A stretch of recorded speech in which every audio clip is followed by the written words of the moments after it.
C1 I choose. Zombies. Uff. Uff. Where am I? Ethan Cole suddenly jolted awake in bed. Wait, didn't I get my head blown off? He looked around, trying to make sense of his surroundings. A woman was sleeping next to him, her chest full and round, probably a D cup. Scattered on the floor were a flight attendant's uniform, black stockings, and a bra. The room was a mess. Hold on. Isn't this the flight attendant I got off the plane with a month ago? Panicking, Ethan grabbed his phone from the nightstand. The screen showed the time, 12:01 a.m. And the date, November 1st. Ethan stared at the phone in shock. He stumbled into the bathroom, looking up at his reflection in the mirror. Clear eyes, a youthful face, skin full of life, as if nothing had ever happened. Without thinking, he pulled off the condom still on him, and a wild thought began to form in his mind. He stared blankly at the mirror, at the young, very much alive face staring back at him. Did I come back to life? Back to 15 days before the zombie apocalypse game starts. Just then, a cold, mechanical voice echoed in his mind. Ding. Congratulations, lucky one. You've been granted a one-time chance to be reborn, along with an SSS-level spatial storage ring. At this moment, a ring had already appeared on Ethan's finger, and the ruby set in the ring emitted a dazzling red glow that grew increasingly intense. His heart raced. The bright light made him instinctively close his eyes, and soon, a vast, starry space appeared in his consciousness, like a dimension that could hold anything. Did I just get a cheat ability? And a storage ring? He couldn't help but feel a surge of excitement. This was the ultimate survival skill for the apocalypse. Ding. Please choose, join the human faction or the zombie faction. Faction choice again. But it's still 15 days before the apocalypse starts, which means I can prepare ahead of time. Ethan muttered to himself, a sly grin forming on his lips. He thought for a moment, images flashing through his mind. As a human, he could use his knowledge from his previous life to stockpile supplies, build a secure shelter, and wait out the apocalypse. Maybe he could even spend those lonely days with different women, becoming a king in the post-apocalyptic world. Wasn't this the perfect start for a post-apocalyptic hero? So, please choose your faction. Alright, this time. I choose zombie. What an idiot. Why would he choose zombies? Far away in the heavens, God watched this unfold, furious. He grabbed the coffee mug next to him, his favorite one, with the words "World's Best God" written on it. The mug shattered into pieces, and a hint of regret flashed in God's eyes as he muttered under his breath, I knew I should have given this rebirth chance to someone else. 3 days later. In the yard of a slaughterhouse, workers were busy hauling fresh meat. Oddly enough, besides the meat, there were also jars of bright red blood being carefully packed into glass containers. In the morning sunlight, the jars gleamed with a crimson hue, almost like fine wine. Big Frank, what's up with the boss? The farm was doing fine, so why did he suddenly order the slaughter of over 100,000 animals? One worker asked, unable to hold back his curiosity. Another worker chimed in, yeah, and why does he need so much blood? Foreman Frank frowned. He didn't understand it either, but he didn't want to seem clueless in front of the workers. Don't ask too many questions about the boss. Just do your job. Oh, got it. At Novelbanadat. The workers continued their tasks. They wore masks, white gloves, and even had their hair tightly covered.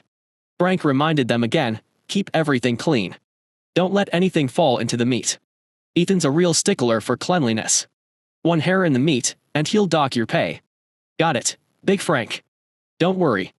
The workers nodded, but privately, they couldn't help whispering among themselves. Have you guys noticed? The boss has been acting kinda weird lately.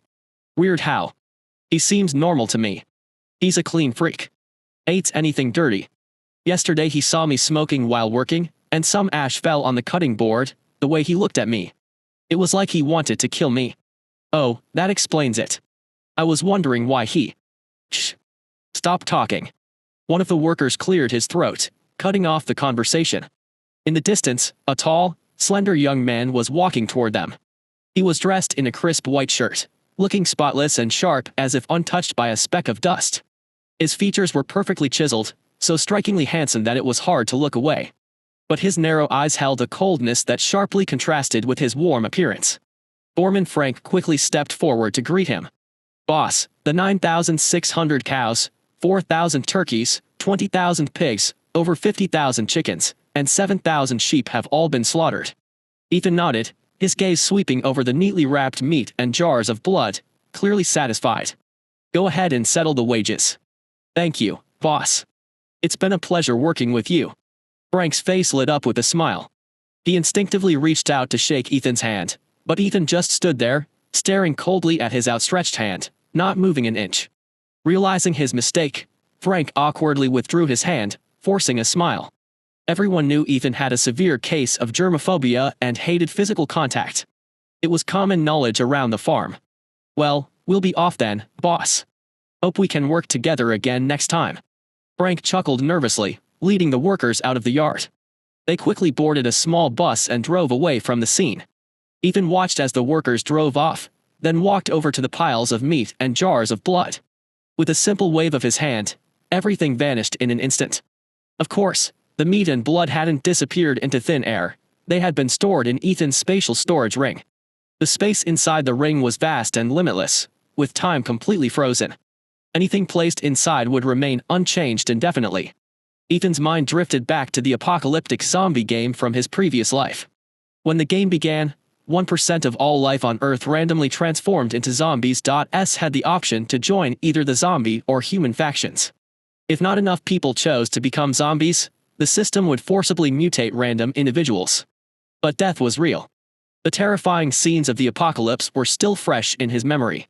Zombies roamed the streets, mutated monsters wreaked havoc, and humanity faced extreme shortages of resources. People fought viciously over a single bottle of clean water or a moldy piece of bread. They betrayed friends and family, tearing off the masks of civility in the face of survival. If an ordinary person were reborn just before the apocalypse, their first instinct would be to stockpile supplies to ensure survival. Water, food, medicine, these would be the top priorities for anyone siding with the humans. But Ethan had chosen a different path. He preferred to stockpile raw meat and fresh blood. Because he was about to become the first zombie. For zombies, blood and flesh weren't just food, they were the source of power. By consuming blood and flesh, zombies could absorb energy, evolving continuously until they became the Zombie King. A zombie with an abundant supply of blood and flesh could evolve at an unimaginable speed. In short, a zombie's evolution depended on how much blood and flesh they could devour. As a zombie, Ethan's potential for growth was directly tied to how much blood and meat he could consume. Just then, his phone rang. It was Nina Alvarez, an employee from his supermarket. Boss, the 100,000 frozen steaks, 50,000 frozen chicken wings, and 30,000 frozen meatballs you ordered have all arrived. Good. Tell all the major suppliers across the country to keep the orders coming. If international suppliers can deliver within 10 days, place orders with them too, Ethan instructed calmly. Wait, more orders. Nina's voice was filled with surprise. But, boss, we're already out of working capital. We can't even afford the deposits. I'll handle the money. Just keep placing the orders. Okay then. Nina agreed, though she was still full of doubt. No money, yet still ordering more supplies. What was all this stockpiling for? Was the world really about to end? Ethan owned a farm, a large supermarket, an estate, and several properties, part of the inheritance left by his parents. His parents had passed away when he was very young. He grew up in an orphanage and inherited his parents' assets when he came of age. Over the years, he had worked hard to expand his businesses, but his liquid assets were limited. Now, the most valuable things he owned had all been stored in his spatial storage ring. There are only 12 days left until the apocalypse begins. I need to figure out how to get more money and keep stockpiling blood and meat. As Ethan pondered his next move, he noticed two cars approaching on the road outside the farm, a Maserati Quadriport and a Honda Civic. A group of thugs stepped out of the Honda Civic, covered in tattoos and sporting brightly dyed hair. Most people would feel a headache coming on at the sight of them, but Ethan's lips curled into a slight smile. Out of money, and someone comes to deliver it. Hungry, and someone brings food. As the Maserati Quadriport came to a stop, a middle-aged man stepped out. He was dressed in a black suit, bald, with a thick gold chain around his neck and a leather briefcase tucked under his arm. His swagger made it clear he thought he was in charge. This was Warren, a well-known developer in Los Angeles. He had long had his eye on Ethan's farm, convinced that developing the land would make him a fortune. But no matter what offer Warren made, Ethan had always refused to sell. Since persuasion hadn't worked, Warren had decided to apply a little pressure. He brought along a group of thugs to intimidate Ethan into selling. "Ethan, long time no see," Warren called out with a smug grin. "See to something dirty." Warren strode into Ethan's yard, a group of thugs trailing behind him. They all had a cocky swagger, their bodies covered in tattoos of skulls and cobras, clearly trying to project an air of intimidation. But Ethan's expression remained calm, completely unfazed by their presence. "Hey, Warren," Ethan greeted him casually, his tone as cool as ever. Warren gave a slight smile and got straight to the point. "Ethan, you know why I'm here. Have you thought about what we discussed regarding this land?" His tone was polite enough, clearly intending to start off civil before applying pressure later. But to his surprise, Ethan nodded and replied calmly, "Yeah, I've thought it over. I'm willing to sell it to you for the price you offered." Warren froze for a moment, a look of disbelief crossing his face. He hadn't expected Ethan to agree so easily. Even the thugs behind him exchanged confused glances, as if the script had suddenly changed. You're really agreeing?" Warren asked again, his voice tinged with uncertainty. Ethan nodded again. "Yep. No need for my little farm to get in the way of your big plans." Hearing this, Warren's face lit up with joy, and he couldn't help but feel smug.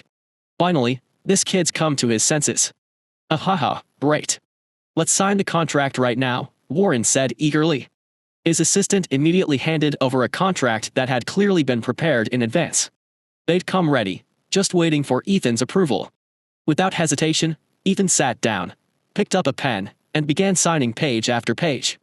The land his farm sat on wasn't small, it was worth a solid $20 million at market value. As Warren watched Ethan sign, he still couldn't quite believe how smoothly things were going. "Ethan, what's going on with your farm? Why'd you suddenly decide to sell?" Warren couldn't help but ask, his curiosity getting the better of him. Ethan didn't even look up, his voice as calm as ever. "Because I need the money." "Need money?" Warren's eyes narrowed slightly as his mind started working. He wasn't just a real estate developer, he was also a seasoned loan shark. The thugs he kept around weren't just for show, they helped him handle certain special business matters when needed. Suddenly, an idea struck him. This could be another opportunity to make some extra cash. "Ethan, are you still short on money? If you need more, I might be able to help you out," Warren said, his tone softening, as if offering a lifeline. Ethan paused for a moment, lifting his head to meet Warren's gaze. He looked at the man's broad, scarred face, and for the first time, the usually arrogant bald guy seemed almost pleasant. With the end of the world looming, here was someone not only buying his farm but also offering to lend him money. What a generous guy. Ethan couldn't help but feel a wave of gratitude, almost moved to tears by Warren's unexpected kindness. "Warren, your help came at just the right time. We're definitely going to make a fortune in the future," Ethan said, breaking the silence. "Aha. Aha." Warren burst into laughter, as if he could already see the money rolling in. "Helping you is no problem, but you know my rules. The interest isn't low, and I'll need collateral." "No problem. I've got a supermarket, an estate, and a house," Ethan replied without hesitation. Warren already knew Ethan's assets inside and out. The estate was in the suburbs, a luxurious private property. The house, a spacious penthouse in a prime area of Los Angeles, worth at least $30 million. And the supermarket, located in a prime spot, the land alone was worth $50 million.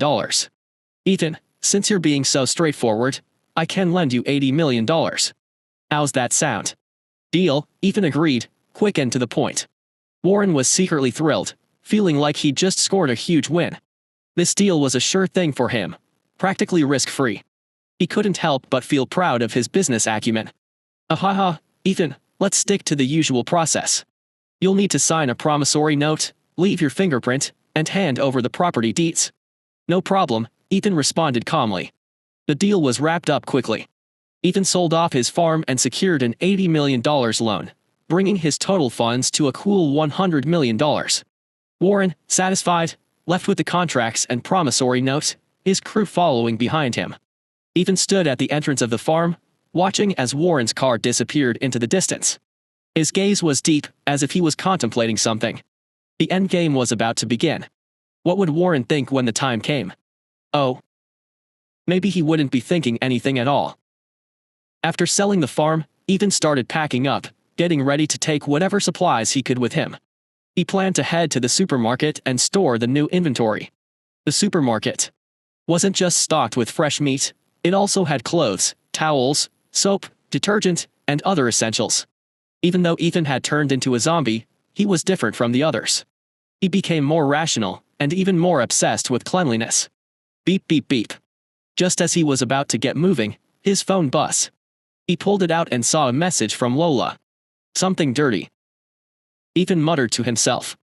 Lola was the campus beauty at University of Southern California, sweet and cute, with countless admirers. She was known as the Heartbreaker. Back when Ethan was lonely and desperate for a sense of belonging, he'd gotten into a relationship with her. Babe, my birthday's next month. What are you getting me? Lola's message came through, her tone playful and teasing. The gift's already ready, Ethan replied coldly, his eyes devoid of any warmth. Lola seemed pleased and quickly responded, thanks, babe. Honestly, the gift doesn't matter. What matters is your little swimmers. My swimmers, huh? You'll find out soon enough. Ethan's reply was short, and his heart remained unmoved. In his previous life, Ethan had been hiding in his supermarket when he received a desperate message from Lola. She said she was holed up in her dorm room, hadn't eaten in days, and was on the verge of starving to death. But to save her, he risked everything, leaving the safety of the store to bring her food. Unfortunately, he ended up getting infected and turning into a zombie. Even after becoming a zombie, he couldn't let go of his obsession. He still tried to bring her food. Using his new zombie form to avoid attacks from other zombies, he dragged his stiff body through the hordes. But when he arrived at her dorm, the sight that greeted him shattered him completely. Lola was having sex with 5 other men. When she realized Ethan had turned into a zombie, she didn't hesitate. She tied him to a post and forced him to watch as she and the 5 men continued their wild orgy. Afterward, they tortured Ethan mercilessly, and in the end, one of them blew his head off with a shotgun. At the time, Ethan had desperately tried to explain, but he'd already lost the ability to speak. All that came out were low, guttural growls, like a helpless animal. Maybe. Whether Ethan was a zombie or still human didn't matter to them at all. There were 12 days left until the apocalypse, and Ethan had already planned a surprise for those people. He smirked coldly, silently deciding that it was time to show them his attitude. After all, in this soon-to-collapse world, living humans were just another form of resource to him. He put down his phone after replying to Lola's message, feeling nothing inside. Next, he began organizing the supplies from the farm. Generators, solar panels, these were all things that would be useful in the apocalypse. He stored them one by one in his spatial storage ring. He even took a digger. Nothing was off limits. The ring had more than enough space, so there was no need to worry about running out of room.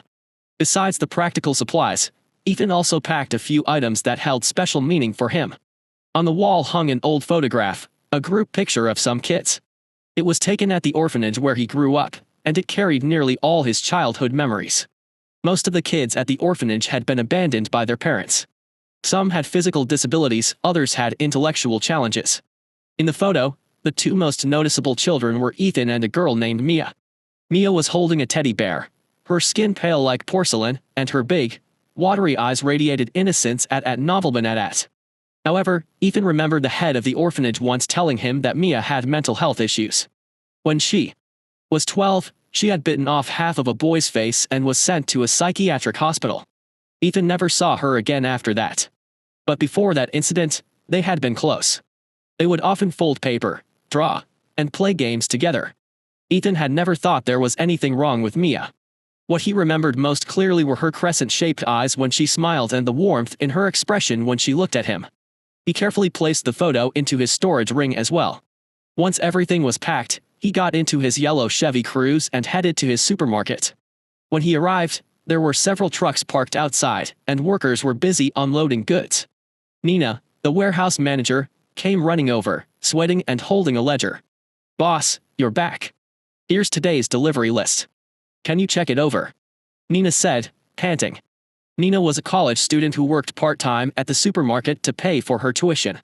Lately, the supermarket had been receiving a lot of stock, and she was swamped with work. Ethan nodded, took the ledger, and flipped through a few pages. Then, looking at Nina's exhausted face, he said calmly, "It's getting late. You should go home and rest." Nina froze for a moment, then smiled gratefully. "Thanks, boss. But I have class tomorrow morning, so I might not be able to come in until the afternoon." Ethan looked at her, his tone flat. "You don't need to come in anymore." Nina's smile instantly stiffened. She clearly hadn't expected to hear that. "Boss, did I do something wrong?" she asked cautiously, her voice tinged with unease. Ethan shook his head. "It's not you. I've just run into some trouble lately, and the supermarket's going to be closed for a while." Nina lowered her head. She understood what he meant, but she still felt a bit disappointed. In a soft voice, she said, "Oh. I see." Ethan looked at her and added, "I'll pay you double for this month. Go home." Nina lifted her head, a flicker of gratitude in her eyes, though it was overshadowed by sadness. She quietly thanked him and turned to leave the supermarket. Ethan watched her go, but felt no emotion. The end was coming, and soon, everything would be reset. C3 Food.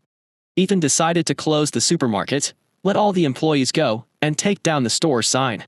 For the next few days, his job was to receive deliveries.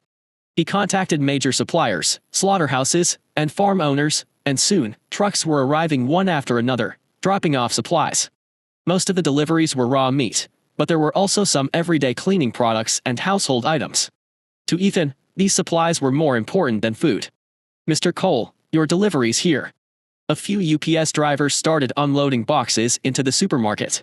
Before long, a small mountain of cardboard boxes had formed. These boxes were heavy because they contained weapons Ethan had ordered on the dark web: 600 compound bows, 700 crossbows, and thousands of knives, machetes, and other blades. In the early days of the apocalypse, these weapons would be incredibly effective. Sure, Ethan was about to turn into a zombie, but as a zombie with ambition, using weapons didn't seem too unreasonable, right? Time flew by, and before he knew it, the day before the apocalypse game had arrived.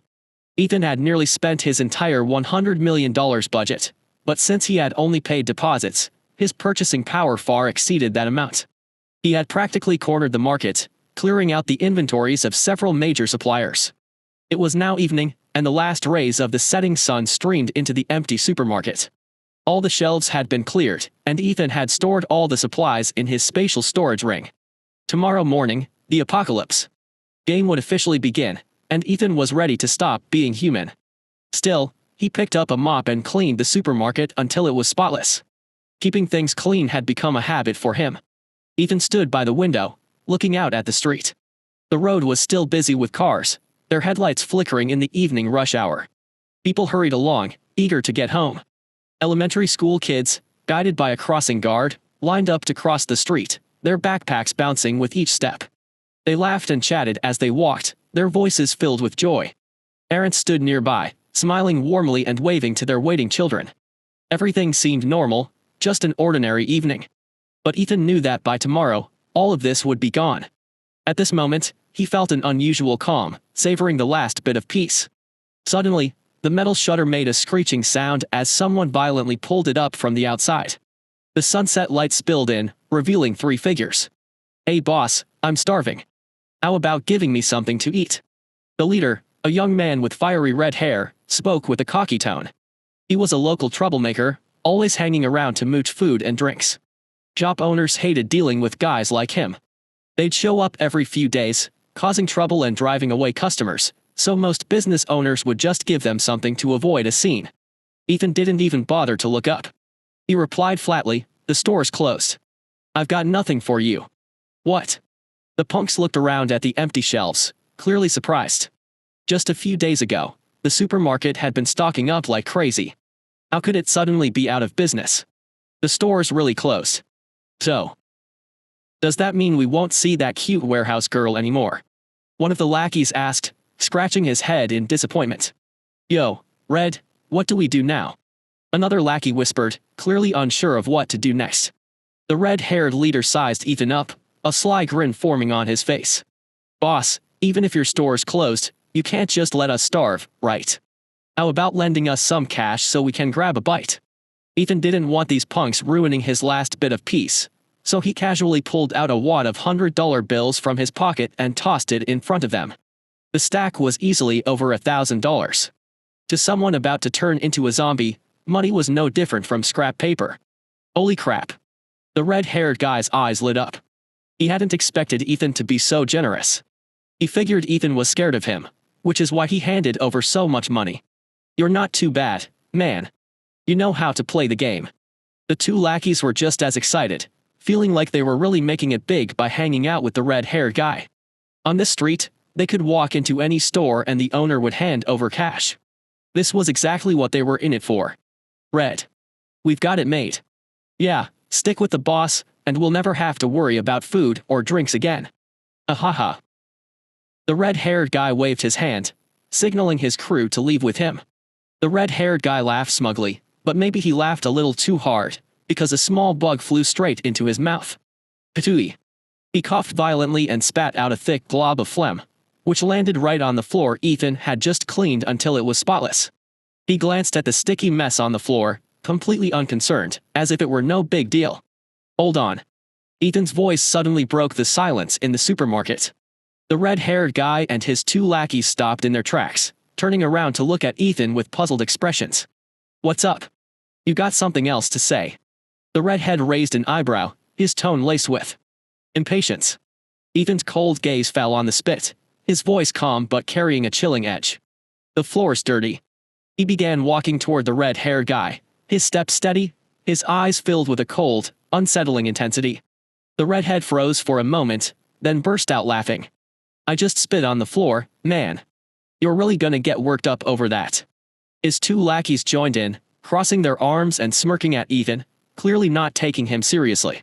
After all, when they had asked for money earlier, Ethan had handed it over without hesitation. Why would he suddenly get mad over something so trivial? But the laughter stopped abruptly in the next second.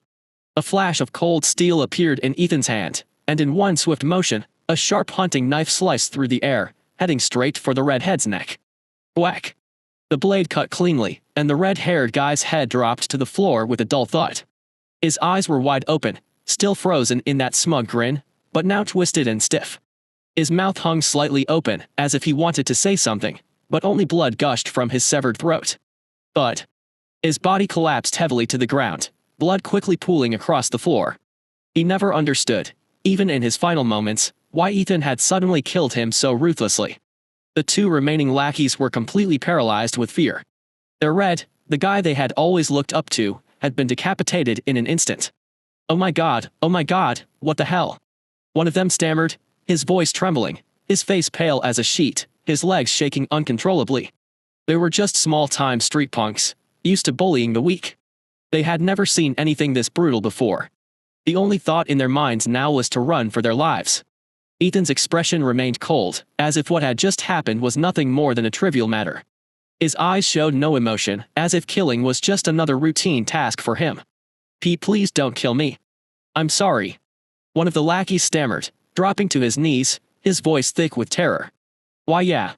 We won't say a word, just let us go. The other one quickly chimed in, his eyes filled with desperate pleading. Ethan smiled faintly, a small, almost imperceptible curve at the corner of his mouth. Go ahead. I won't kill you. Hearing this, the two punks felt like they had been granted a pardon from death. They scrambled to their feet and bolted for the exit, stumbling over each other in their rush to escape, terrified that if they moved too slowly, they'd lose their lives. But they had barely made it a few steps when Ethan calmly raised a crossbow, already loaded and aimed at the back of one of their heads. Whip! An arrow whizzed through the air, striking the lackey square in the back of the skull, pinning him to the ground instantly. Ah! The remaining lackey turned around in horror, seeing his friend's body crumple to the floor, an arrow sticking out of the back of his head, blood pouring out. His face turned ghostly white, and his legs nearly gave out beneath him. You promised, man. You promised. He cried, his voice shaking, eyes filled with despair. Ethan didn't respond. He simply pulled back the crossbow string again, another arrow already aimed at the man's forehead at Novelman. Whack! Another dull thud echoed through the supermarket as the arrow pierced through the man's skull, ending his life in an instant. His body collapsed to the floor, and once again, the supermarket fell into a deathly silence. Ethan lowered the crossbow and walked over to the bodies, glancing down at the three corpses. He muttered to himself, the crossbow's power isn't bad. With a casual wave of his hand, the 3 bodies vanished, stored away in his spatial storage ring. To him, these corpses were no different from the other supplies he had gathered. In the world of the coming apocalypse, both the living and the dead were nothing more than food. C4 The apocalypse game begins. Ethan returned to his place. It was a towering skyscraper, and his home was on the 42nd floor, right at the top. The apartment was spotless, so clean it was almost impressive. Every item was meticulously arranged, and the minimalist design gave the whole space a refreshing, uncluttered feel. The windows were reinforced with sturdy steel bars, perfectly sealed and unbreakable. This was to protect him from the flying mutated beasts that had started appearing in the apocalypse, capable of launching sudden attacks. On the roof, solar panels had already been installed. Even though Ethan was about to turn into a zombie, electricity was still an essential part of his life. While he would lose his human physical abilities, his mind would remain intact. To pass the time, he could still watch TV, play video games, and scroll through his phone. Through these devices, he could stay informed about the outside world and keep up with the latest developments in the apocalypse. Everything was ready. The countdown to the end of the world had begun. The long night finally passed, and the morning light slowly spread across the land. Ethan remembered clearly that the apocalypse would begin at 8 a.m. He glanced at the clock on the wall. The hands pointed to 7:59.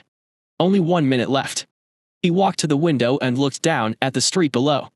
Outside, everything seemed normal, cars filled the roads, and people were walking around, chatting and laughing as if nothing was wrong.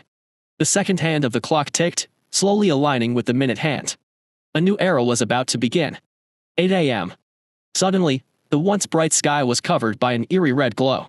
The sun turned blood red, as if the entire world had been stained with an ominous hue. People on the street looked up, confusion written all over their faces. Why's the sun turning red? Is this some kind of astronomical event? Hurry, take a picture and post it on Facebook. Just then, a virtual system interface suddenly appeared in front of everyone, as if reality had instantly turned into a video game. Ding. Please choose, join the humans or the zombies. Most people froze, staring blankly at the options in front of them, unsure of what to do. After a moment of hesitation, someone slowly reached out and selected the human option. The apocalypse game will officially start in 30 seconds. Please make your choice quickly. If there aren't enough players in the zombie faction, the system will randomly assign participants. The cold, mechanical voice echoed in everyone's ears, like a countdown to their doom. Panic set in. People hurriedly chose human, desperately clinging to the last shred of safety they could find.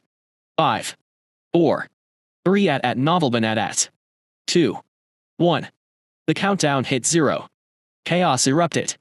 People frantically tried to confirm their choices. But in the next moment, many of them blacked out as if struck down by an invisible force, instantly losing consciousness. On the streets, cars veered out of control, crashing into one another. Bang. Crash. Windows shattered, glass flying everywhere, and the streets descended into chaos. Panic spread like wildfire as people's expressions grew more frantic. Honey. What's wrong? Wake up. On the sidewalk, a woman desperately shook the man who had collapsed beside her. But when the man opened his eyes, his face had twisted into something monstrous. Without warning, he lunged at her, sinking his teeth into her neck. Ah! Her scream tore through the air as blood quickly soaked her clothes. Her body convulsed violently, her eyes rolling back as her life drained away in an instant. Similar scenes played out all over the streets. Monsters. There are monsters. They're zombies. Run. Mom, please wake up. Screams, cries, and roars echoed through the city, plunging it into utter chaos. Ethan stood by the window, and everything went black. He lost consciousness. When he woke up again, he was no longer human. Ugh. He opened his mouth, but all that came out was a low, raspy groan. His ability to speak was completely gone. Just as I thought. Ethan mused silently. His body had undergone a massive transformation, and many of his functions were lost. Even the 10-inch dick he had once been so proud of was now unresponsive. Looks like I'll need to evolve before I can get that back, he thought. He turned to look at the mirror in the living room. His reflection hadn't changed much, except for his skin, which had turned pale as paper, devoid of any color, giving him a sickly, eerie appearance. As a zombie, his limbs were stiff, his movements slow, and he had almost no sense of pain. At this point, he was slower than an average human. If he were to classify himself based on the levels from his previous life, he was now just a lowly D-class zombie, a rookie. However, some of his senses had become sharper. His hearing and sense of smell were now incredibly acute, his nails had hardened into sharp, iron-like blades, and his teeth were strong enough to tear through flesh with ease. Ethan picked up an apple from the table and took a small bite. The once familiar sweetness and crispness were now tasteless, like chewing on a piece of dry wax. Disgusting. He muttered under his breath, frowning slightly. Worse yet, the apple didn't satisfy his hunger. Instead, it only intensified the emptiness inside him. His stomach churned, craving something far more primal, flesh. Ethan slowly walked toward the dining table. Despite his stiff movements, he still carried himself with his usual grace. He picked up a pristine white napkin and carefully tied it around his neck, as if preparing for a fine dining experience. From his spatial storage ring, he retrieved a slab of fresh, raw beef and placed it on a plate. Then, he picked up a knife and fork, meticulously cutting the beef into small pieces, just as he would have in a high-end restaurant. Each slice was precise and deliberate, as though he were still the gentleman dining in luxury. He speared a piece of raw beef with his fork and slowly brought it to his mouth. His teeth easily tore through the meat, and the blood burst in his mouth, carrying a sweetness he had never tasted before. This is what I need, Ethan thought to himself. The taste of raw meat was unexpectedly exquisite, far surpassing any cooked food he had ever eaten. Outside, the world was still in chaos. The streets were filled with screams, cries, and the growls of zombies. But Ethan paid no attention to any of it. He was focused on the meal in front of him, savoring each bite of raw beef. As he continued to eat, he could feel energy building up inside him, and his body was quietly changing. The more he ate, the more agile his limbs became, and his strength steadily increased. The steel knife and fork in his hands, once sturdy and unyielding, now felt fragile. With just a little pressure, he could easily bend them. But he didn't stop. He kept eating, plate after plate, as if his stomach were a bottomless pit that could never be filled. Time passed without him noticing, and the streets outside gradually grew quieter. The cries of humans faded away, replaced by the low growls and snarls of zombies. The city had fallen. Only a few survivors remained, clinging to life. Ethan, however, was still lost in his own world, focused solely on the delicious meal before him. He ate a total of 15 plates of beef before he finally felt somewhat full. But even then, his stomach still craved more. The growth rate of zombies was astonishing, especially when they had access to plenty of flesh. Ethan could feel it. His body was rapidly recovering as he ate. His movements were becoming more fluid, and his strength was far beyond that of an ordinary person. He set down the knife and fork, untied the napkin from his neck, and moved with a smooth, graceful motion. After consuming so much meat, his body was no longer stiff and his limbs were more flexible than they had been even before he became a zombie. Looks like I've leveled up, Ethan thought to himself. He estimated that he had now reached the level of a C-class zombie. While he was still far from the peak, he was much stronger than when he had first mutated as a D-class. He stood up and walked over to the window, gazing down at the scene below. The streets were a wreck, littered with broken glass, bloodstains, and scattered limbs. Zombies roamed the streets, searching for new prey. Some zombies gathered in small groups, crouching over human corpses, fighting over the remains like wild animals, growling and snarling as they protected their food. Occasionally, he saw survivors jumping from high buildings, trying to escape the nightmare of the apocalypse. But their bodies were quickly devoured by the zombies below, leaving nothing behind, not even bones. The sky was still bathed in that eerie red glow, the sun stained with blood, casting a desolate light over the apocalyptic ruins. Ethan watched it all, feeling nothing. None of this concerned him. He leaned lightly against the windowsill, enjoying the breeze as he picked up a glass of red wine, swirling the liquid gently. The deep red wine swirled in the glass, mirroring the blood-red sky outside. He took a sip, then picked up a white towel and elegantly wiped the corners of his mouth. No matter how the world changed, elegance would never go out of style. C5 follower. Ding. Suddenly, Ethan's phone buzzed, and a Facebook notification popped up on the screen. He picked it up and saw the message was from Lola. Hey babe. Are you okay, Ethan? There are zombies everywhere, and I'm so scared. I'm really worried about you. Are you still alive? Ethan's fingers glided across the screen as he typed back, yeah, I'm still alive. Lola immediately sent more messages after seeing his reply. I'm trapped in my dorm, and I'm almost out of food. You've got a lot of supplies, right? Can you bring some over and save me? A strange smile crept across Ethan's face. Since he had already turned into a zombie, that smile looked especially eerie. Hang in there. I'll come by in a bit, he typed back. To Ethan, Lola wasn't just someone asking for help, she was fresh supplies he had stashed away. Of course, he planned to go find her, but not right now. The world outside was still dangerous. Even though he had eaten plenty of flesh and was far stronger than an average person, he wanted to wait a few more days. He wanted to get even stronger, just to be sure nothing could go wrong. Lola, of course, had no idea she was chatting with a zombie. Babe, you have to come save me. I'm waiting for you. Love you. Lola sent her final message. Ethan didn't reply. He knew Lola wasn't exactly alone right now. She was in her dorm, having wild sex with 5 other guys. 2 of them were sucking on her breasts, one was pounding her from below, another was playing with her ass, and Lola was giving a blowjob to the guy standing in front of her. And yet, she still had the nerve to call him babe and send him those fake messages. Ethan let out a cold laugh and continued scrolling through the other messages on his phone. In the neighborhood group chat, cries for help were flooding in. Neighbors, there's a zombie in the hallway, banging on my door. What do I do? Block the door. Don't let the zombie break in. I'm almost out of food. I can't hold out much longer. Everyone, stay calm. Zombies aren't that strong. I just shot one dead. If you killed a zombie, speak up. We need to band together and go out for supplies. Ethan stared at the messages, lost in thought. Even though he had turned into a zombie, he had no intention of attacking his neighbors. Flesh wasn't that tasty, and it didn't provide nearly as much energy as beef. He still had plenty of supplies, so there was no need to hunt down any living people. Of course, if anyone was dumb enough to mess with him, Ethan wouldn't hesitate to show them what true cruelty looked like. He was already planning his next move. Sure, humans could band together to fight zombies, but zombies could also unite. A powerful zombie king could lead thousands of zombies, coordinating attacks and hunting down prey. Ethan decided it was time to recruit a few zombie minions. Not to hunt, though.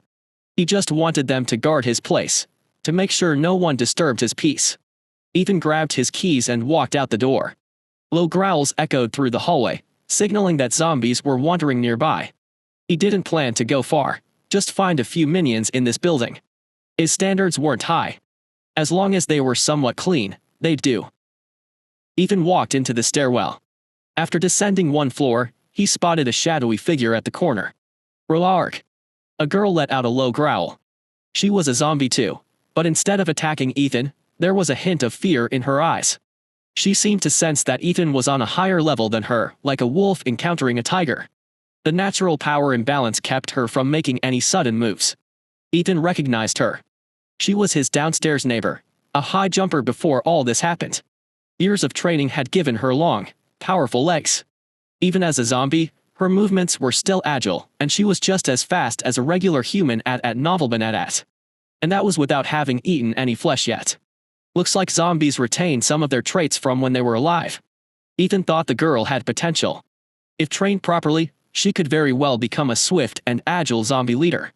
She was wearing a pink t-shirt and jeans, her hair tied in a ponytail. Despite being a zombie, she still looked relatively clean and tidy. She'll do, Ethan decided. He pulled a frozen steak from his pocket and casually tossed it toward her. The female zombie was immediately drawn to the scent of meat. She dropped to her knees, tore open the packaging, and devoured it ravenously. After finishing the steak, her eyes showed not just fear, but also a hint of desire and respect. Stick with me, and you'll get more meat, Ethan communicated to her through a mental signal. As a high-level zombie, he had the ability to control other zombies this way. The girl seemed to understand. She let out a few low growls before slowly bowing her head. This was a gesture of submission among zombies. And just like that, Ethan had his first follower. He continued wandering the hallway with the female zombie in tow.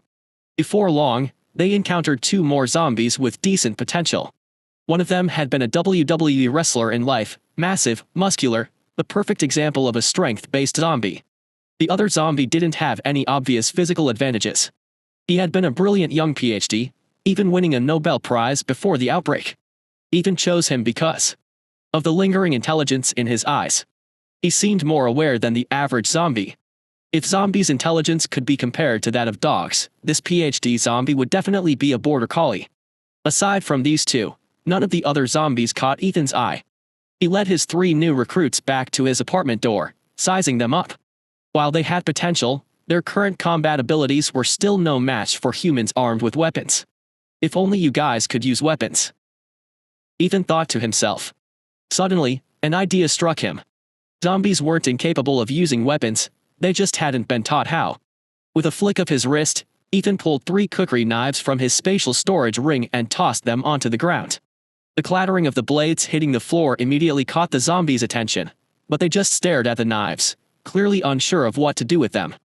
Ethan sent a mental command, instructing them to pick up the knives. The zombies obeyed instantly.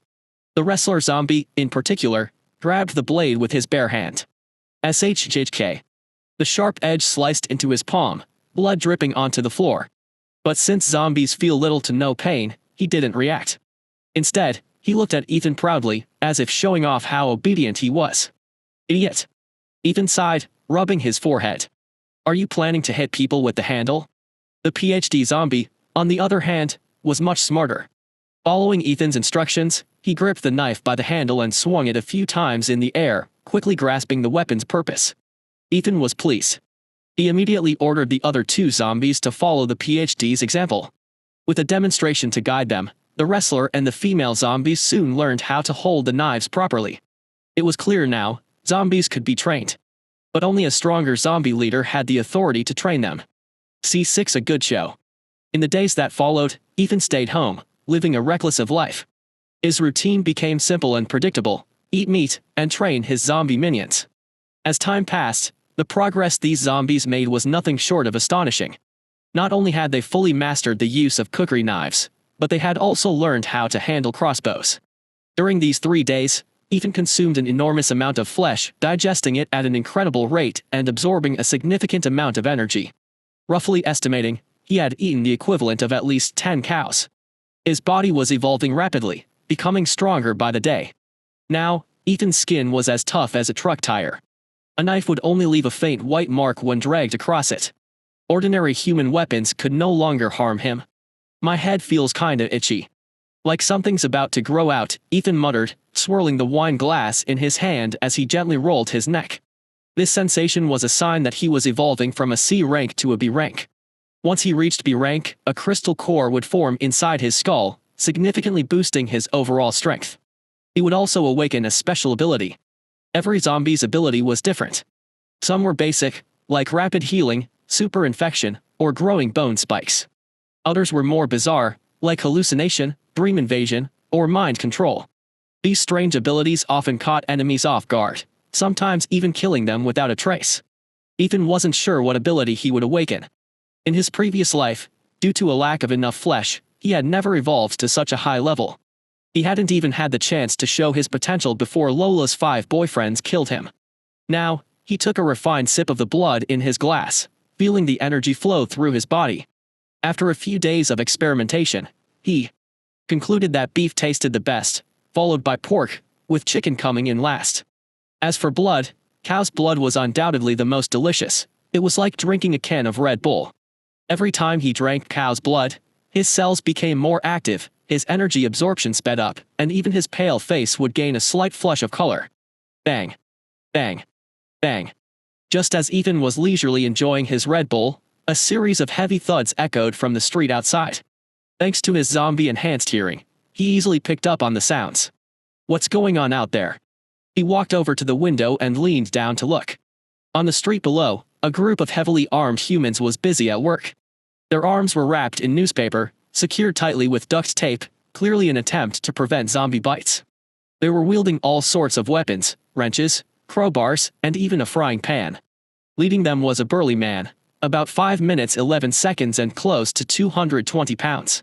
He was holding a fire axe, swinging it forcefully at a locked metal shutter. Bang. Bang. Bang. Each swing of the axe sent sparks flying, the deafening noise echoing through the street. That metal shutter was the entrance to the supermarket Ethan used to run. It was obvious these people had run out of food and were desperate enough to risk coming out to scavenge for supplies. This supermarket used to have a ton of stuff stocked up. Once we break in, we won't have to worry about food and water anymore. The burly man shouted, his eyes wide with determination as he kept swinging the axe, not daring to stop. They knew that the loud noise would eventually attract zombies. Big Tony, hurry up. The zombies are coming. One of the men yelled in panic. Sure enough, on the blood-stained, corpse-littered street, 7 or 8 zombies had already been drawn to the commotion. They let out low growls, charging at the group of humans with terrifying speed. These zombies, starved for a long time, had begun to rot, their hair almost completely gone. They looked like grotesque demons crawling straight out of hell. Oh my god. This is terrifying. One of the men stammered, his legs trembling so badly he could barely stand. The burly leader gritted his teeth, his voice shaking as he barked, hold them off. I'm almost through the door. Alright. Let's do this. Another man shouted, raising his crowbar and charging at the oncoming zombies. The 4 men engaged in a fierce battle with the undead. These zombies were low level, their movements stiff and sluggish, nowhere near as agile as the humans. One by one, they were taken down with headshots, collapsing into pools of blood. But there were just too many of them. Zombies were pouring in from all directions, some even leaping off rooftops, swarming like a relentless tide. The men's stamina quickly drained. In a fight like this, an average person lasting 2 minutes was already a miracle. Ah! It hurts so bad. I've been bitten. Help me. At Novelbanadat. The man who had been trembling earlier was now being viciously bitten on the hand by a zombie, his face contorted in agony. Jimmy. The others wanted to help, but they were already overwhelmed, barely able to fend for themselves. They all knew what a zombie bite meant. There was only one outcome, turning into one of them. Helpless, they could only watch as Jimmy was dragged down by 4 or 5 zombies, torn apart in seconds. His screams echoed through the empty street, chilling to the bone. Upstairs, Ethan took a casual sip of the blood in his glass, watching the scene unfold with a detached amusement, as if he were watching a dull play. He couldn't help but find it funny. These people were wasting their energy trying to break into his supermarket, completely unaware that he had already stored all the supplies in his spatial storage ring. Jimmy's scream soon faded, and as his body was devoured, the leader, Tony, suddenly grinned with excitement. The door's open. Get inside, quick. With a loud screech of metal, the shutter door finally rolled up. The remaining men, hearing this, let out sighs of relief and rushed toward the entrance. But just as they were scrambling to safety, one of them was grabbed by a half-destroyed zombie lying on the ground. But he fell hard, terror flooding his face as he desperately crawled toward the door. Guys, help me. The others, already inside the supermarket, quickly grabbed his arms, pulling with all their might. But the zombies were closing in fast, piling onto him one after another. No matter how hard they tried, they couldn't pull him all the way in. To make matters worse, his body was now stuck under the shutter, preventing them from closing it completely. Several zombies were already squeezing through the gap, clawing their way inside. Tony. What do we do? 2 of the men looked at Tony, their faces pale with fear. Tony swung his fire axe, smashing the heads of a few zombies, his jaw clenched. We can't save him. Throw him out. We have to close the door. What? But the 2 men hesitated, shocked by the coldness of the order. They didn't want to abandon their friend. But in the face of life and death, they silently let go. Guys. Please, help me. The man on the ground cried out in despair, his body being dragged further outside by the zombies. But his survival instinct kicked in, and he clung to the edge of the shutter with all his strength, his fingernails digging into the metal. At that moment, a glint of ruthlessness flashed in Tony's eyes. He raised his fire axe high and, without hesitation, brought it down on the man's hands. Whack! The axe severed his hands cleanly, blood spurting everywhere. The man let out a blood-curdling scream as his body was dragged outside, instantly swarmed by the zombies. With a final screech of metal, the shutter door slammed shut. Not bad. Not bad at all, Ethan thought to himself as he watched from the window, slightly impressed. These guys had done pretty well. They'd only lost 2 people and still managed to break into his supermarket. Especially Tony, his final decision was swift and ruthless, with no hesitation. A smirk tugged at the corner of Ethan's mouth, a hint of amusement playing on his lips. But what a shame. The supermarket was already completely empty. C7 is there no justice left in this world. In the supermarket, 3 men, covered in blood, leaned against the rolling shutter door, gasping for breath. Outside, the growls of zombies and the screeching sound of their nails scraping against the metal door continued relentlessly at novelban. Yet, despite the chaos, the men were excited. They had finally made it into the supermarket. "We did it," one of them whispered, his eyes gleaming with anticipation. Tony stood at the front, scanning the area, his mind filled with the desperate need for supplies. But after a few seconds, his expression darkened. "Wait a minute," he muttered, his eyes suddenly sharp with suspicion. The shelves were completely empty. There was nothing. Where's all the stuff?" he murmured, a hint of unease creeping into his voice. The other 2 froze as well, their excitement vanishing in an instant, replaced by confusion and disappointment. "Could someone have beaten us here?" one of them asked, puzzled. "No way," Tony shook his head, his voice low and firm. "Even if someone had been here, there's no way they could have cleaned the place out this thoroughly." Gripping the fire axe in his hand, Tony strode deeper into the supermarket, checking every corner. As they searched, their initial excitement slowly gave way to frustration. The storage room was completely empty, not even a single hair left behind. "Damn it," Derek roared, swinging his crowbar and smashing it into a nearby shelf, venting his anger. They had fought tooth and nail to get here, losing 2 teammates along the way only to find nothing. "Calm down, Derek." Tony quickly stepped in, his voice carrying a warning. "You're just going to attract more zombies if you keep that up." Derek was breathing heavily, like an enraged bull, his eyes filled with frustration. "We're out of options, Tony," he growled through gritted teeth, his voice thick with despair. Tony didn't respond immediately. He frowned, lost in thought. After a moment, a glimmer of realization flashed in his eyes. "Not necessarily," he said slowly. "The fact that this place is so thoroughly cleaned out. It wasn't done by just any survivors. I'm guessing the owner of this supermarket was prepared." "You mean?"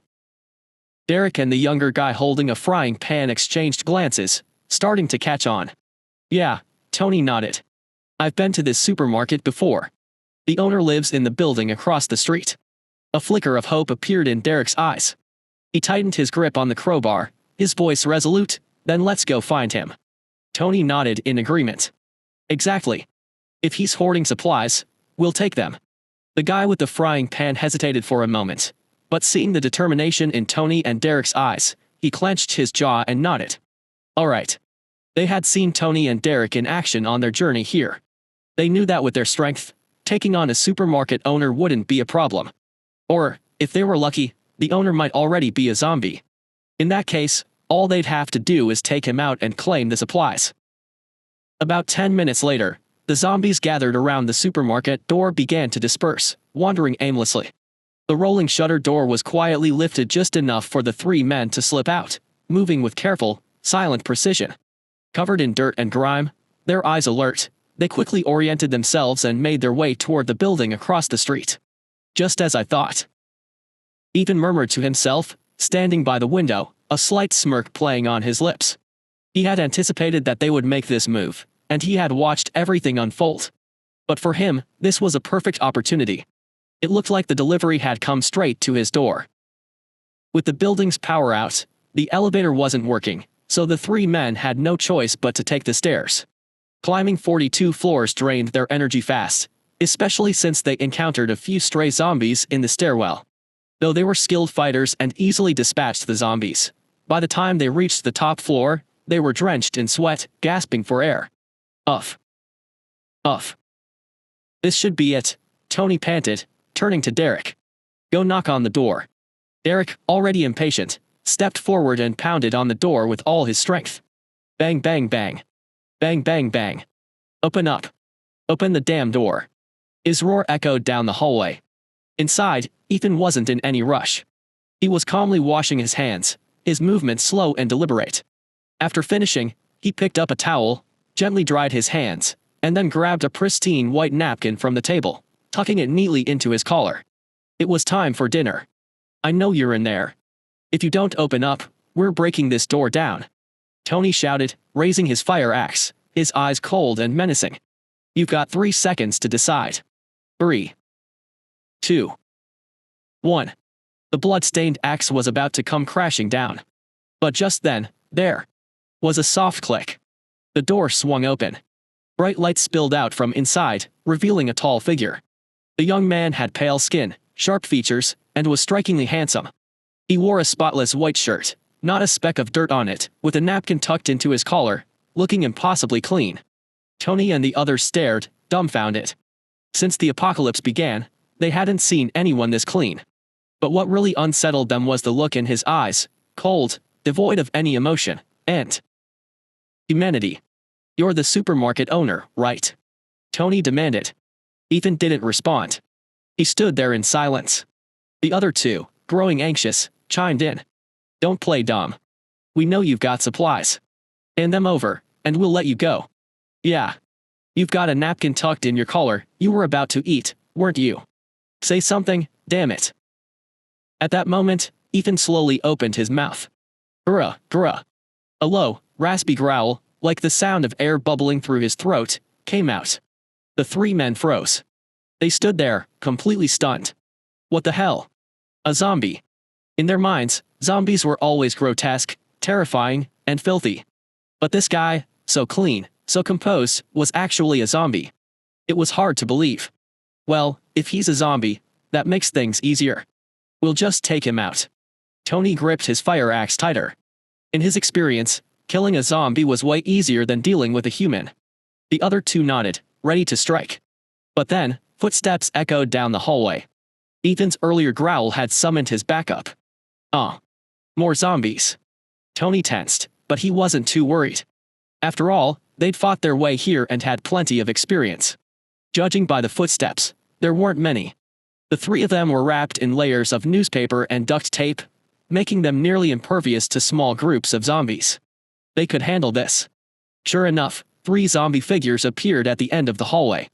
But what they saw next made their blood run cold. Each of the zombies was holding something. Wait. Is that? Tony and the others squinted, realizing something was very wrong. When they got a closer look, their faces went pale. Crossbows. Glick. The 3 zombies raised their crossbows in unison, aiming directly at Tony and his crew. What the hell? Tony shouted in disbelief, completely stunned. He never could have imagined zombies using weapons. The 3 of them quickly realized these weren't ordinary zombies. They weren't rushing in to bite, they were acting like they'd been trained. Are you kidding me? Zombies with crossbows. Is there no justice left in this world? T8 buffet. This scene completely shattered the trio's understanding of the situation.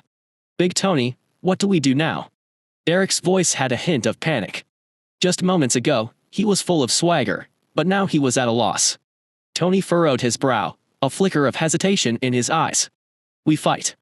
We've got to bet that their crossbows won't fire. Derek nodded, gritting his teeth. All right. Let's do it. But Ethan had already given the order. Whoosh. The PhD zombie's crossbow bolt was deadly accurate, piercing straight through Derek's forehead. The force of the shot knocked him backward, slamming him to the ground. What the hell? Tony's eyes nearly popped out of his head. He had lost the bet. Whoosh. Whoosh. 2 more arrows sliced through the air. The athlete zombie's shots were just as merciless, one bolt going straight through another man's throat, killing him instantly. The WWE wrestler zombie, though all brawn and no brains, still managed to fire its crossbow with precision. The bolt buried itself deep into Tony's chest, puncturing his lung at novelbanet.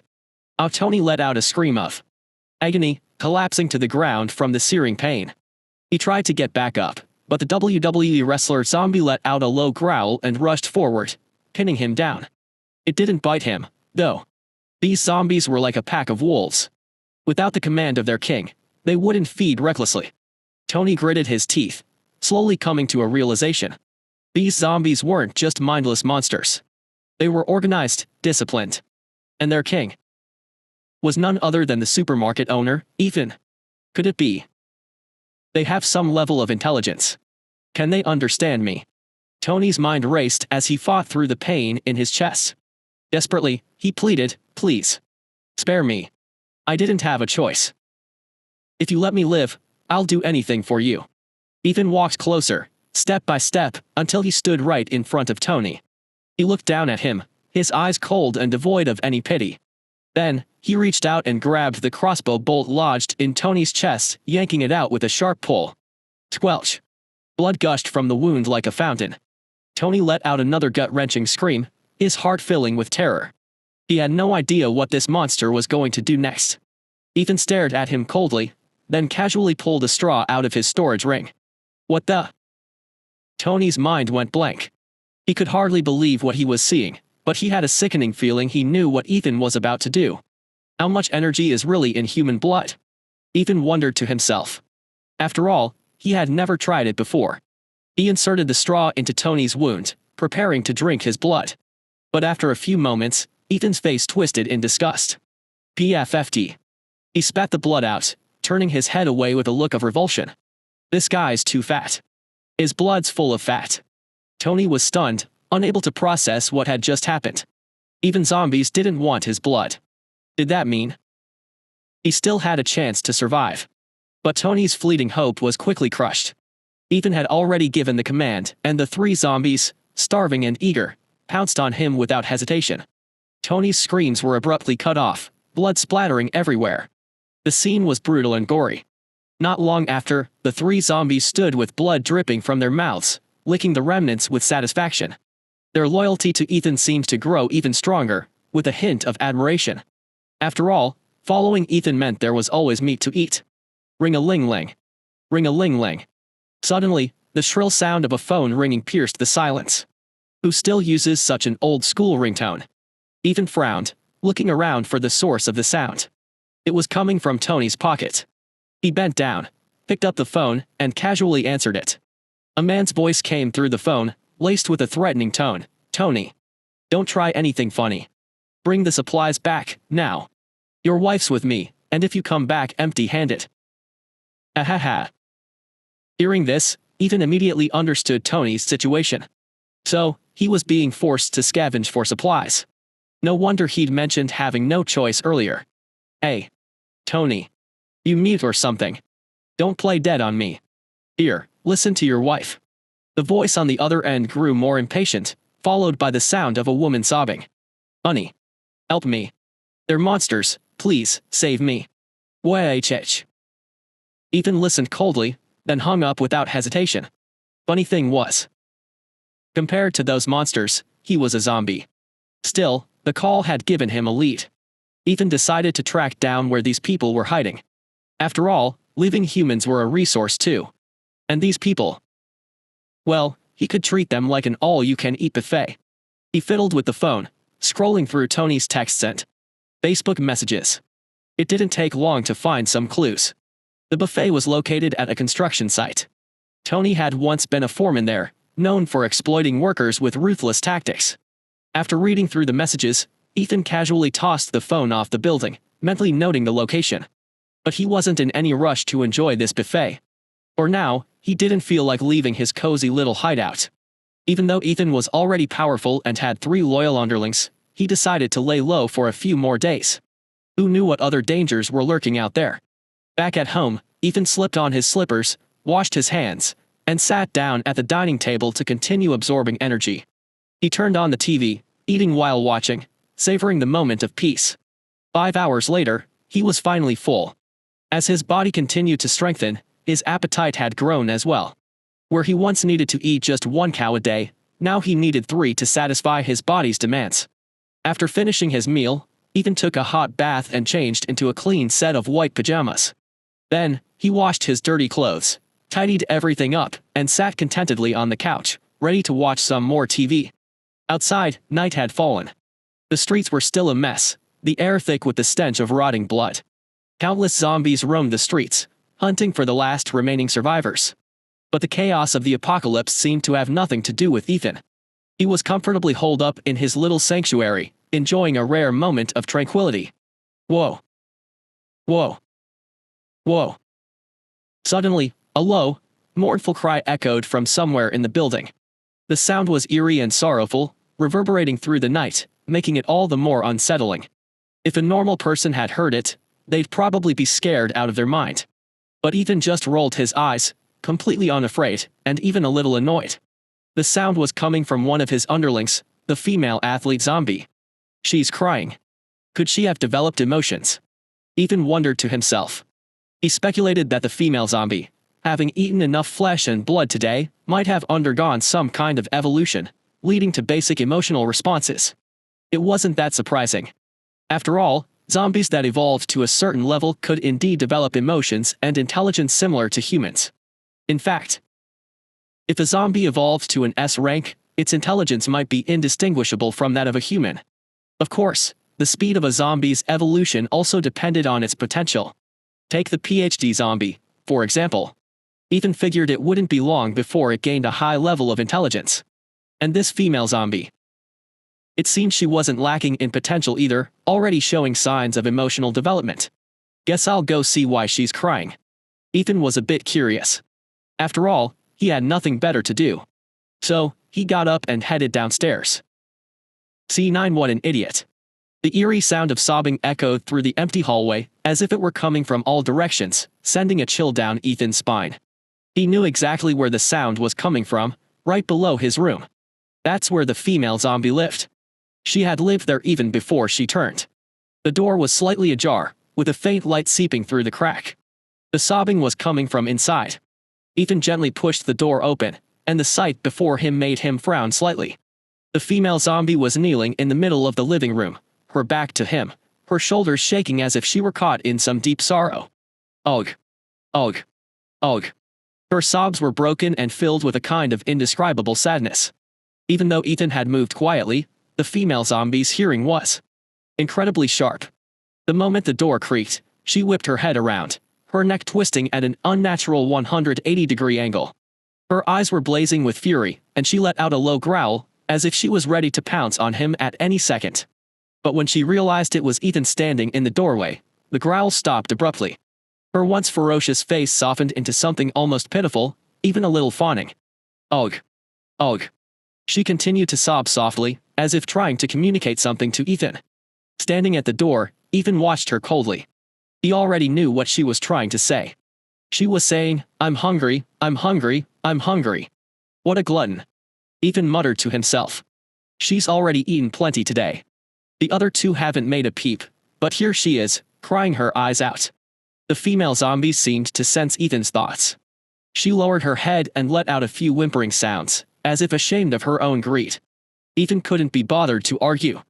He casually pulled a corpse out of his storage ring and tossed it in front of her. It was a thug he had killed earlier.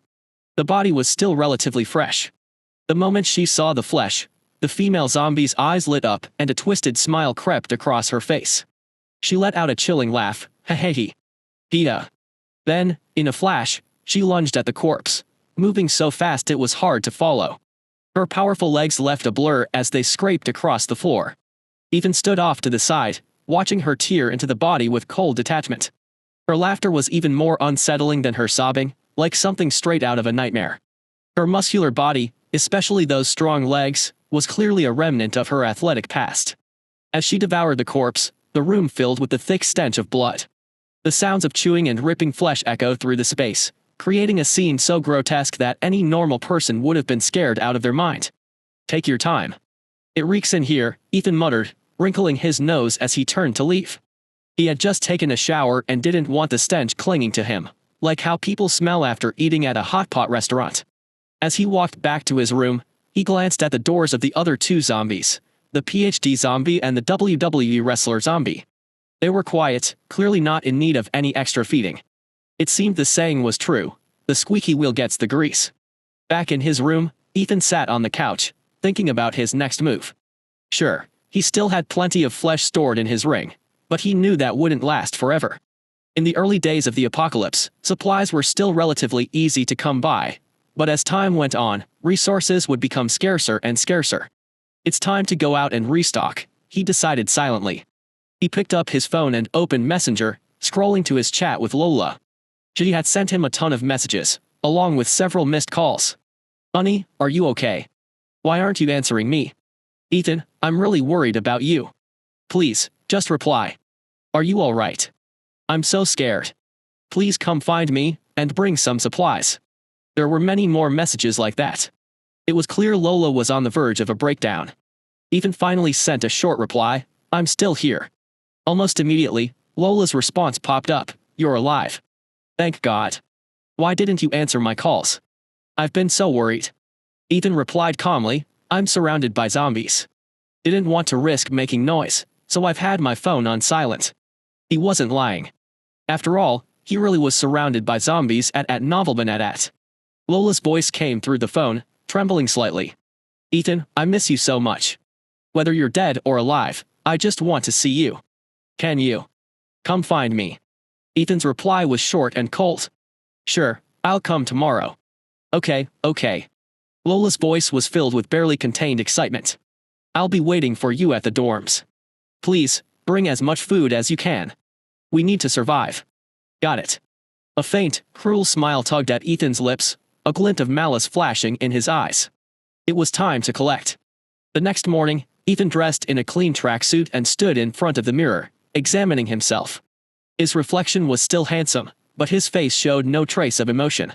Ever since he had turned into a zombie, he retained his human intelligence, but his emotions had dulled, becoming cold and numb. This change made him seem more composed, as if nothing in the world could affect him. He headed downstairs and walked to the street, where a medium-sized box truck was parked. It was the same one he had used to haul supplies from the supermarket earlier. Climbing into the driver's seat, he started the engine. With a low growl, he signaled his 3 zombie subordinates that it was time to go hunting. A chorus of low growls echoed from the building. The female zombie was the first to appear, moving with incredible speed. She shot down the stairs like a gust of wind, her mouth letting out that eerie hee-haw laugh, her face full of excitement.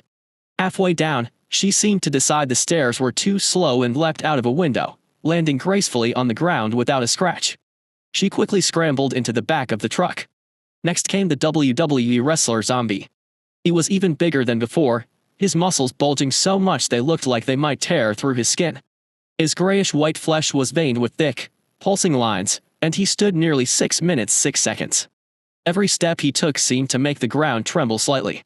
The apartment door was too narrow for his massive frame, so he simply smashed through it, charging out like a runaway bull. Watching him, Ethan silently gave him a nickname, Bulldozer. After Bulldozer climbed into the truck, the PhD zombie appeared last. He moved calmly, with a deliberate slowness that set him apart from the others. Once inside the truck, he even took the time to close the door behind him, a stark contrast to the chaotic behavior of the others. Ethan slammed his foot on the gas, and the truck's engine roared as it shot down the street. Zombies and abandoned cars alike were ruthlessly mowed down or crushed under the truck's wheels. The zombies on the street howled in response, but since Ethan and his crew were also zombies, they didn't attack. Ethan sped down the road, heading straight for the University of Southern California. In the back of the truck, the female zombie was unusually excited, letting out her creepy hee-haw laugh every now and then, clearly eager to start hunting. Bulldozer, on the other hand, seemed confused. His intelligence wasn't high, and he couldn't quite grasp why they were sitting in this black box instead of going out to hunt.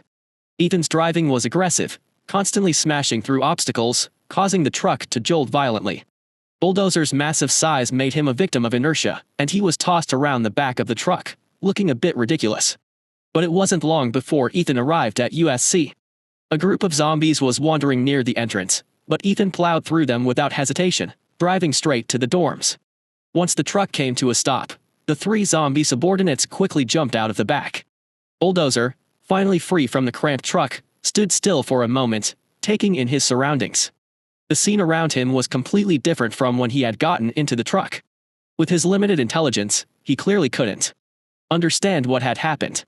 Wait. Does getting in the black box make you go somewhere else? Bulldozer seemed to have figured something out and let out a deafening roar toward the sky. Roar. His roar was so loud that the nearby windows shattered, and the lower-level zombies in the area scattered in fear as if terrified of this hulking beast. Even Ethan was startled by the sudden roar. He turned to Bulldozer, frowning. "What are you yelling for?" Bulldozer growled back, his voice deep and wild. "Roar, roar, roar. I don't even know why I'm yelling." Ethan shook his head in exasperation, muttering to himself, "What an idiot. C10 you are the food." The roar of the zombies echoed through the air like thunder, startling a flock of birds nearby. They flapped their wings frantically, flying off into the distance. Inside the girls' dorm, the survivors heard the terrifying sound too, and panic quickly set in. Lola was curled up in the corner, her body trembling slightly, her face pale. "Ethan, do you think he's already been eaten by the zombies?" Her voice quivered, and her eyes were filled with unease. "Probably," a muscular guy responded coldly. "I heard a car outside earlier. It had to be him, but he must have attracted those monsters." Another tall, well-built guy nodded, his tone laced with sarcasm. "Looks like your boyfriend's really head over heels for you. Knowing how dangerous it is, he still came looking for you." The 5 people with Lola were all members of the school's basketball team, and she was a cheerleader. That's how they ended up together. Head over heels. A third guy scoffed, a hint of disdain flashing in his eyes. "Nah, he's just a simp. And in the end, he's gonna get nothing for it." As he finished speaking, he casually slapped Lola on the butt, his eyes gleaming with a twisted sense of satisfaction. He enjoyed this feeling, making someone who was seen as a goddess by others submit to him. Lola didn't seem to care about his actions. Instead, she complained, "So what now? Ethan's useless. He couldn't even bring us any food." Quiet. The fourth guy suddenly perked up, his face changing as he quickly grabbed a steel pipe nearby. "I think I hear something outside. Someone's coming up." Everyone immediately fell silent, holding their breath as they listened closely to the sounds outside. Sure enough, heavy footsteps echoed down the hallway, accompanied by the low growls of zombies, getting closer and closer. "Hey, looks like your simp boyfriend really made it in," the fifth guy said with an excited grin, licking his cracked lips. They had run out of food days ago, and the hunger had worn down their patience. Even Lola, as attractive as she was, no longer stirred any interest in them. "Stick to the plan," one of the guys whispered. The 5 of them, armed with steel pipes, quietly positioned themselves on either side of the door, ready to ambush Ethan the moment he walked in. Their plan was simple: take whatever supplies he brought and then kill him.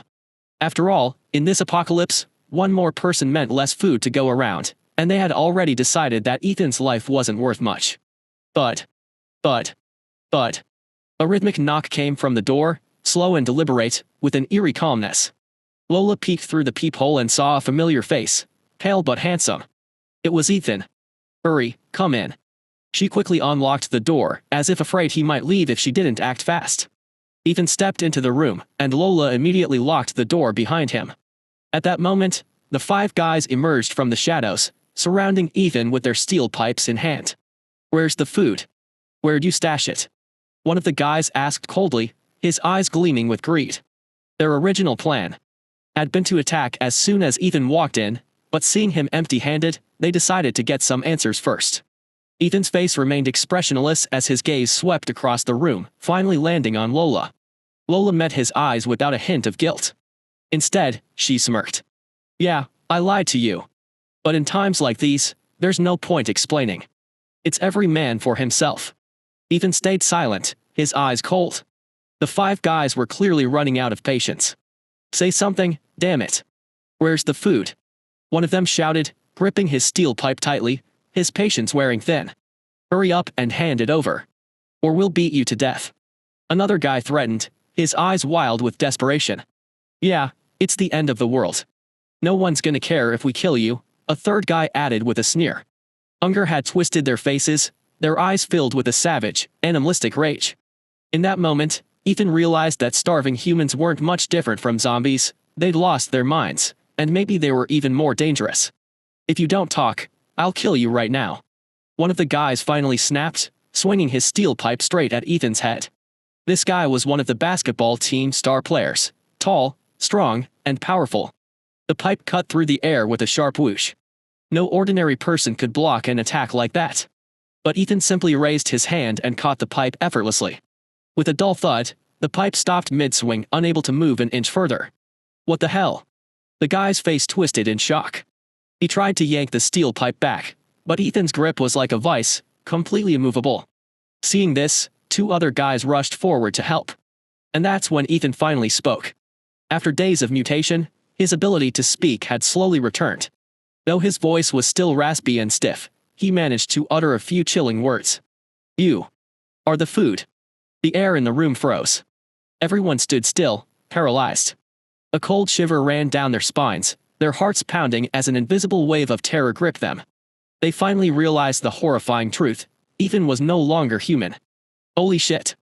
He's a zombie. One of the guys stammered, his legs turning to jelly. The steel pipe in his hand clattered to the floor as he instinctively backed away.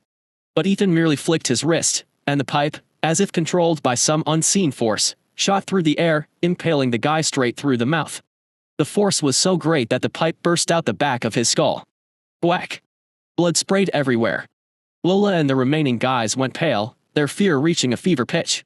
Whatever shred of sanity they had left shattered in that moment. Run! Someone screamed, and they all bolted for the door, desperate to escape this nightmare. But as soon as they turned, they slammed into something solid. The impact knocked them to the ground. Looking up, they realized they had run straight into a wall of muscle, a zombie standing nearly 6 minutes 6 seconds, its body rippling with grotesque strength. Roarg!